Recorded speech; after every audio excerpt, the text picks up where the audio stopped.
നമസ്കാരം സാർ. നമസ്കാരം. വരണം സാർ. ആ ഹലോ. വരൂ.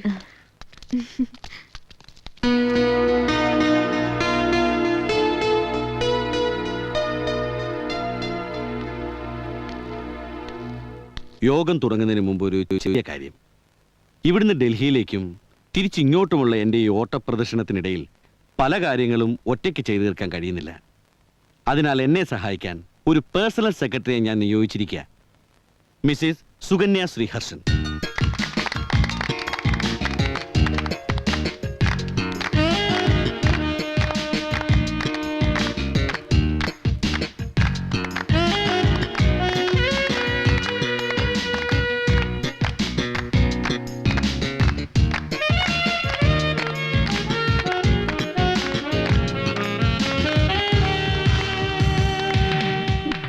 എടോ, ഇത് പാർട്ടിക്ക് ഒരു മുതൽക്കൂട്ട് തന്നെയാ. ഇരിക്കും. Thank you. സ്വാതന്ത്ര്യ സമര സേനാനി കേസരി ഗോവിന്ദപിള്ളയുടെ മകൻ ശ്രീഹർഷന്റെ ഭാര്യയാണ് സുകന്യ. ഇന്ന് എന്റെ അഭാവത്തിൽ പാർട്ടിയുടെ നയപരമായ എല്ലാ ചർച്ചകളിലും സുകന്യ ഉണ്ടാവും. അപ്പോ ഇനി കാര്യത്തിലേക്ക് കടക്കാം. ബാബുജി ഒരു second. Just A minute. Babuji ഉപദേശിക്കാൻ മാത്രം ഞാൻ വളർന്നിട്ടില്ല, എനിക്കറിയാം. എന്നാലും പറയുക, ഇത്രയും വേണ്ടിയില്ല. കാര്യം എന്താന്ന് വെച്ചാൽ പറയടോ. ഇന്നലെ കയറി വന്നൊരു പീറപ്പെണ്ണിനെ വെറുതെ ആളാക്കി തലയിൽ വെക്കുന്ന കാര്യത്തിൽ ചിലർക്കൊക്കെ മുറുമുറുപ്പം. ഓ അത് ശരി. ആരാടോ ചിലര്? നമ്മുടെ ഈ മുറുമുറുപ്പ് ലോബി- തനിക്കാന്ന് പറ. ഗ്രാമത്തിലെ ഉപഭോഗ വസ്തുവാക്കാൻ സുകന്യയെ കിട്ടാത്തതിലുള്ള തന്റെ മുറുമുറുപ്പ്. തന്റെ അടുത്ത് ഞാൻ ഇത് അങ്ങോട്ട് പറയണമെന്ന് വിചാരിച്ചിരുന്നതാ.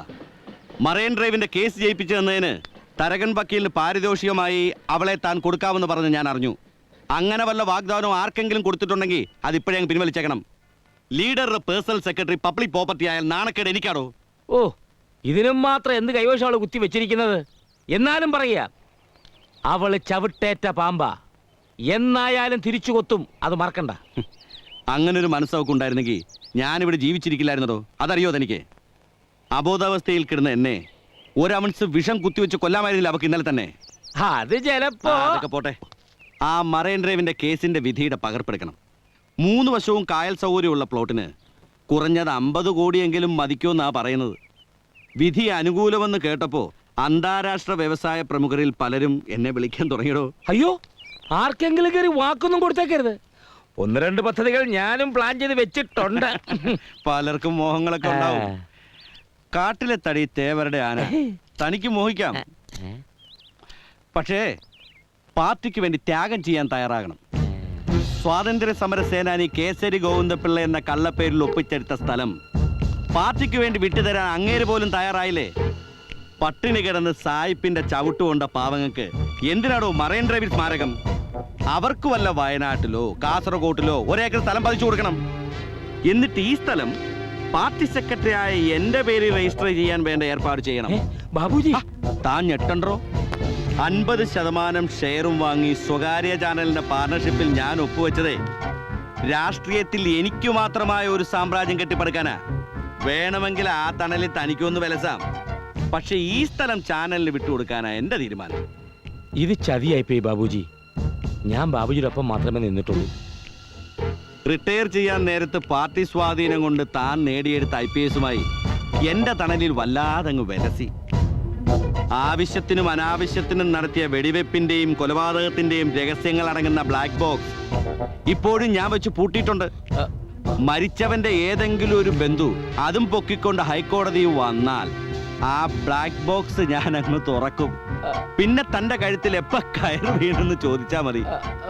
മായാവിയുടെ അത്ഭുത വിദ്യകൾ അറിയാവുന്ന ഒരു സുഹൃത്തെന്ന നിലയിൽ കൂടെ കൊണ്ടു നടന്ന് ഇവിടം വരെ എത്തിച്ചു.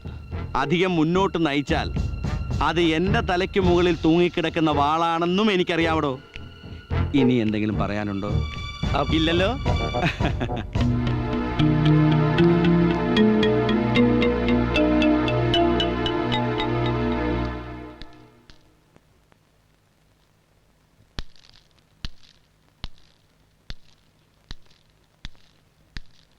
ഒന്ന് നിൽക്കണം മാമാജി. ചാണക്യ സൂത്രങ്ങൾ ഒരുപാടെടുത്ത് പ്രയോഗിച്ചിട്ടും നേതാവിന്റെ മനം മാറിയില്ല അല്ലേ മാമാജി? നേതാവിന് എന്നെ അത്രയ്ക്കങ്ങ് ബോധിച്ചെന്ന് തോന്നുന്നു.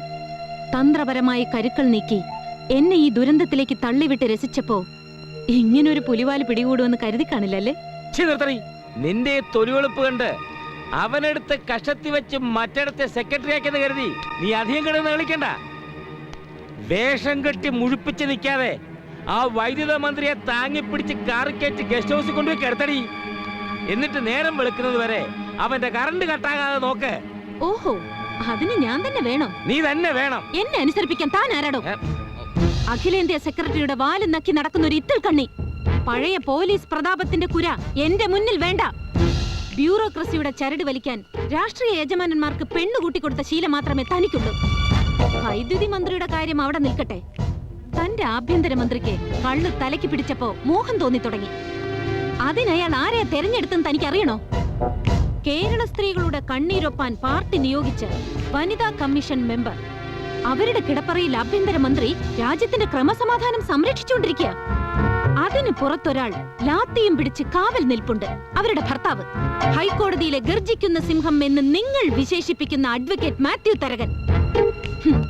നാവ് വളച്ചാൽ നാറിയ വർത്തമാനം പറയുന്ന തനിക്ക് പെണ്ണെന്ന് കേൾക്കുമ്പോൾ ഇതുപോലുള്ള മുഖങ്ങളെ ഓർമ്മ വരും.